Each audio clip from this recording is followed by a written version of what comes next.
Messieurs, on quitte les États-Unis un instant pour aller en Côte d'Ivoire, puisque c'est à Abidjan que se tenait il y a quelques jours une très belle soirée de MMA tournée vers les talents locaux, et ce, sous la tutelle d'un organisateur de choix. J'ai nommé Francis Ngannou. Le Predator cherche de nouveaux talents africains et il va à la source pour les trouver.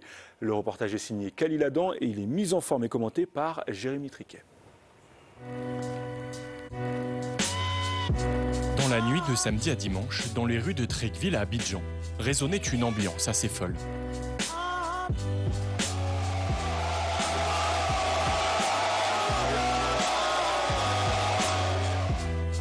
Et pour cause, un événement de MMA était organisé.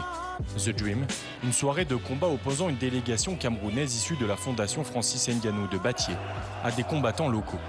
Près de 4000 personnes étaient présentes pour assister à l'événement, mais aussi apercevoir l'un des organisateurs, un homme que l'on ne présente plus.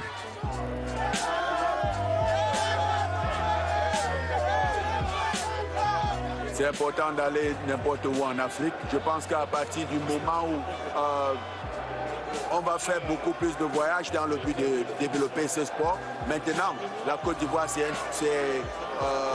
j'en ai fait 2 en 1 parce que la Côte d'Ivoire, je l'aime particulièrement. Indépendamment de ce projet, donc c'était une belle opportunité pour moi.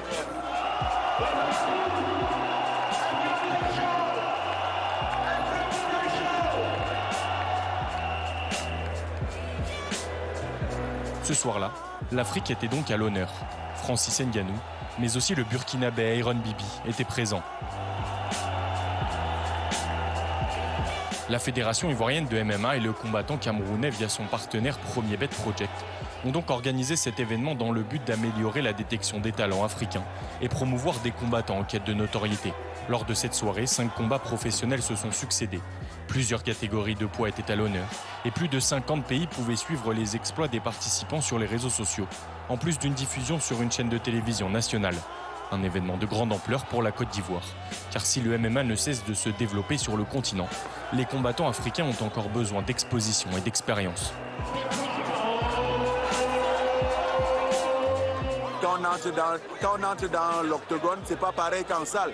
Donc c'est très souvent de se familiariser avec ça pour acquérir l'expérience. Comme ça, on grandit en même temps, on grandit notre technique en même temps que notre expérience. C'est comme ça qu'on fait grandir les combattants. Il y a du potentiel, ça c'est pas aujourd'hui qu'on peut dire, il y a du potentiel. Il faut juste leur donner l'opportunité d'acquérir l'expérience, déguiser les armes et on va les voir de plus en plus bien. Pour une première édition, l'événement est clairement une réussite. Une victoire 3 combats à 2 pour la Côte d'Ivoire, un public au rendez-vous, des combats de qualité et un Francis Ngannou satisfait. Je pense que c'était un très beau événement qui a bien réussi parce qu'on a vu des très beaux combats. J'étais moi-même très ému par ce que j'ai vu. Le MMA africain ne demande qu'à exploser.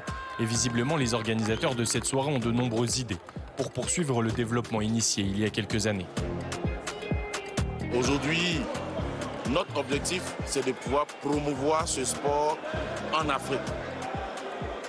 Aujourd'hui, le deal, si vous voulez l'entente avec Ngannou, c'est de pouvoir ramener plusieurs nations une fois par an sur le territoire ivoirien pour pouvoir faire un genre de CAN à la MMA. Vous voyez un peu. Donc c'est la pensée. Lui, il a eu cette pensée, moi j'ai eu cette pensée et nos pensées se sont croisées. Donc nous voulons et promouvoir le sport, mais en même temps permettre aux jeunes de pouvoir vivre de ce sport localement. Produire des champions locaux. En Afrique, c'est là qu'est tout le défi. Permettre aux combattants d'exister du mieux possible localement pour pouvoir ensuite s'exporter et montrer leur talent au monde entier. C'est ce genre d'événement qui rendra cela possible. Le MMA africain a encore de beaux jours devant lui.